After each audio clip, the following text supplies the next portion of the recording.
Hey guys, I'm Lee Turley. I am here with Mark Montgomery. So gracious to take some time and join us today.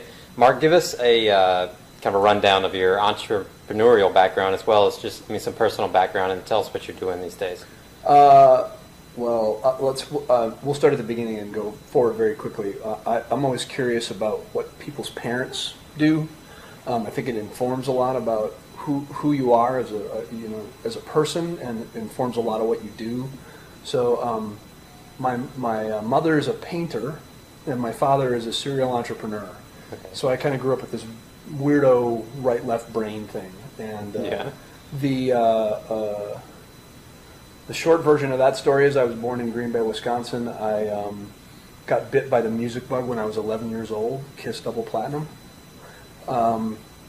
and just wanted to work close to that business my whole life. I learned every job basically in the music business except working at a record company, and I had done most of that by the time I was in my mid-20s. Decided that I wanted to be a big fish in a small pond for a while. Then decided once I had achieved that it was time to become a small fish in a big pond. I moved to Nashville in 1991 with $800, a crazy girl, and my drummer from my rock and roll band, and we rented a house off of Nolensville Road, which is kind of in the weird, at the time it was in a very weird section of town. Yeah. And didn't know a soul, but knew that this was a place, it had enough trees. I had been to LA and New York, and that was just too much, and this felt like the right place to be. And then turns out, the 90s were quite the boom, for this town. I've watched it grow. It's currently shrinking a little. Our business is shrinking a little bit. I'd make the argument that it was too big anyway. Yeah. Started my first business when I was 14. I started cutting lawns. Okay. I had a friend who was 16 who had a car, or actually a truck and a trailer, and I had a lawnmower. And I figured out that I could, walk door to door and get one job, or I could go to a real estate company and get 10.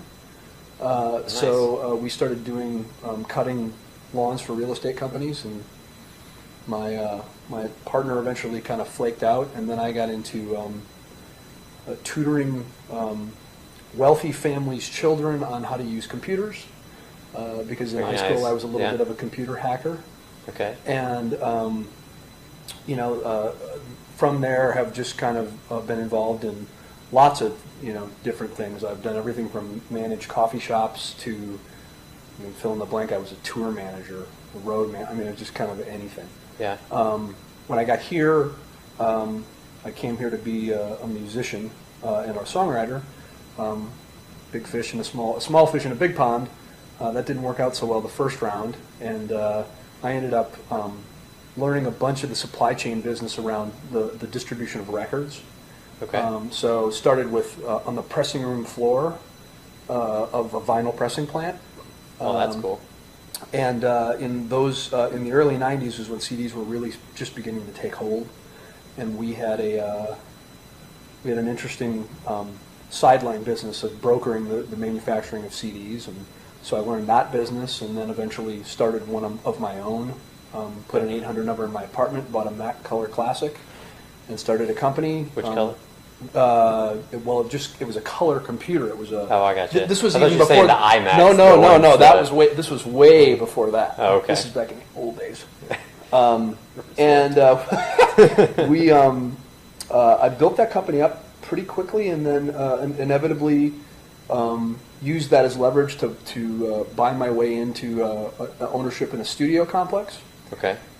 And in 1994, we started building websites. Okay. So pretty early, we were, I was tinkering around with the web, and then in 1996 we started selling music directly to consumers online.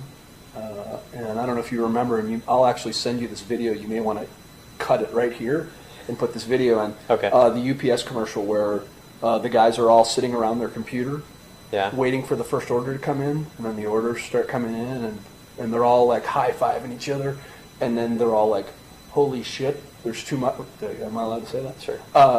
There's too much. And I had that moment on April 20th in 1996, and I sat there and I went, I don't know what this is, but this is big. And so that kind of took me off in a whole other direction, and that led to the formation of a company called Echo Music. We built that company really over about an 8-year period. It really had two sort of distinct lives. Initially it was a physical goods distribution company. Yeah. And after playing with Napster, we made a decision that we should be out of that business as soon as we can get out of it. And so we basically ran against a strategic plan to divest ourselves of that business and to get more and more into the internet business. And in 2003, I met a guy named Dolly Stepniewski, who is one of the best coders I have ever come in contact with. He's a savant. Okay. Really, and actually one of the nicest guys you'll ever meet, and one hell of a bass player. Wow. And I convinced him to leave his company where he was and to chase this crazy idea of, man, if we could just put all this consumer data together in a single container, where as a marketing person I could look at it and know how to better communicate, how to communicate more accurately, how to communicate more in a much more targeted way, we could really do some serious damage with this. And so we set out to build that. 14 months later, we had a working prototype. In 2005, we sold the distribution company and kept the direct-to-consumer piece, but the sort of wholesale business and the manufacturing and all that stuff, sold all that off. Some poor, unsuspecting. Well, actually, that guy did very well with that business. I mean, Yeah. we had 500 big customers. Yeah. And he's still doing it. I think it's dwindling down. Yeah. I wouldn't. Still, I don't want to be no riding. complaints. I don't know. Yeah. Yeah. I don't want to necessarily be riding it down. And then we,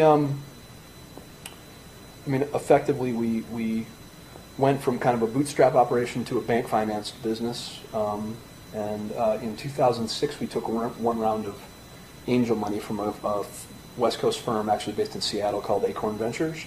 Okay.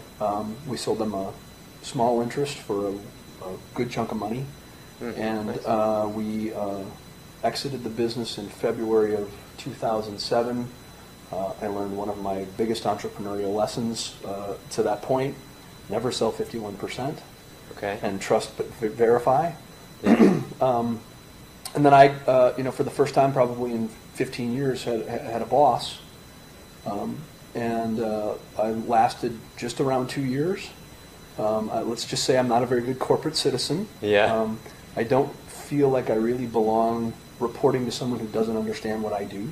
Okay. And is unfortunately too frequently the case. Acquiring companies tend to destroy the thing that they were most attracted to about their acquisitions. Mm-hmm. And through a series of things that I don't think any of us could have ever foreseen, it became apparent to me that the company was going to be radically transformed in a way that didn't meet the vision. And so in 2009, I left. Okay. I want to create an environment that allows me to work fractionally on somewhere between a half a dozen and a dozen projects simultaneously. Okay. Some for money, some for equity, and some that are my own ideas. Okay. And so, Flow is really that platform. We're very early in its development. So what I tell you it is today could be radically different in 6 weeks. The original idea was different than it is today. Okay. But I'm basing it around a couple of very simple rules. Must be present to win. It is not a business that is geared around making short-term money. Meaning, if you need a salary, you don't fit at Flow. Okay. People who have long runways fit really well at Flow. Meaning, I'm fortunate to not have to earn a paycheck today. Okay.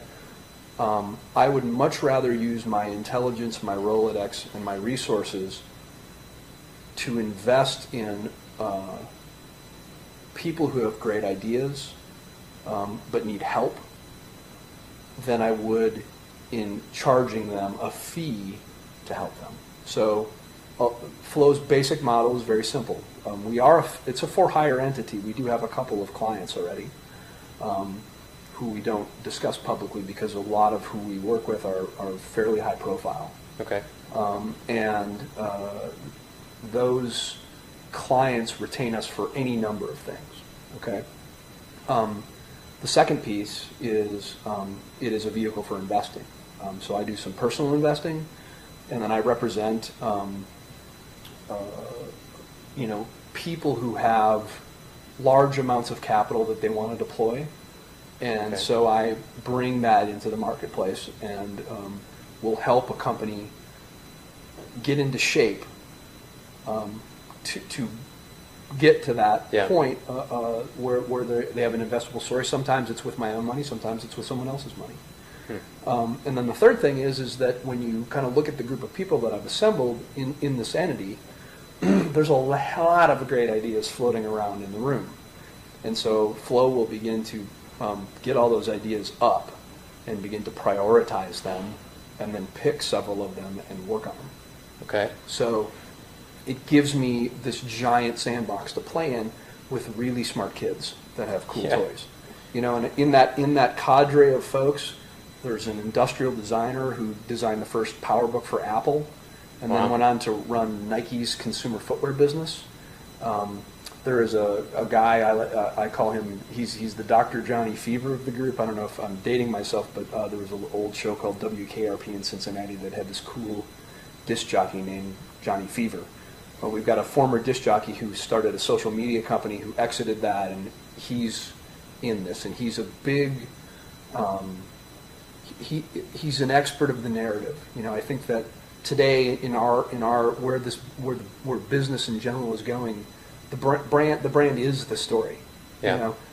It's no longer about telling stories. It's about the story of who you are, of who you are as a company, whether it's an individual or whether it's Nike. And so we're focused a little bit around this idea of how do you tell the story to the marketplace, and how do you use traditional mechanisms and new mechanisms, and how do they work together? Yeah. So we have kind of that side of the house, and then we have pure technologists who have built giant scale platforms. We have intellectual property attorneys. So we've got an amalgamation of about 20 people, none of who need the money, Yeah. and are more interested in working on great projects and solving great problems. That's very cool. So we'll see you at TED sometime soon, huh? I maybe. Yeah. I mean, that would be nice. Yeah. Or somebody. It's got to work. I mean, Yeah. at the end of the day, it's a really great experiment, and I told a friend of mine this the other day. I think that for me, I'm doing it right when I'm absolutely terrified and absolutely enthralled simultaneously. That to me is what tells me I'm on the right track. Yeah. When I'm scared shitless, Yeah. and I can't stop thinking about it. Yeah. That's Absolutely. the place that I'm looking to be all the time. No, that's awesome. You have a good story. I mean, so far that's quite the, yeah. Well, watch it I for think- 12 months. I could end up flat on my ass. I think that, yeah, but still, you got to risk big in order to achieve big. So, Absolutely. But yeah, no, I know quite a few entrepreneurs in town that would love to have that story and are working on that story for themselves. So that's Well, awesome. we need more of that.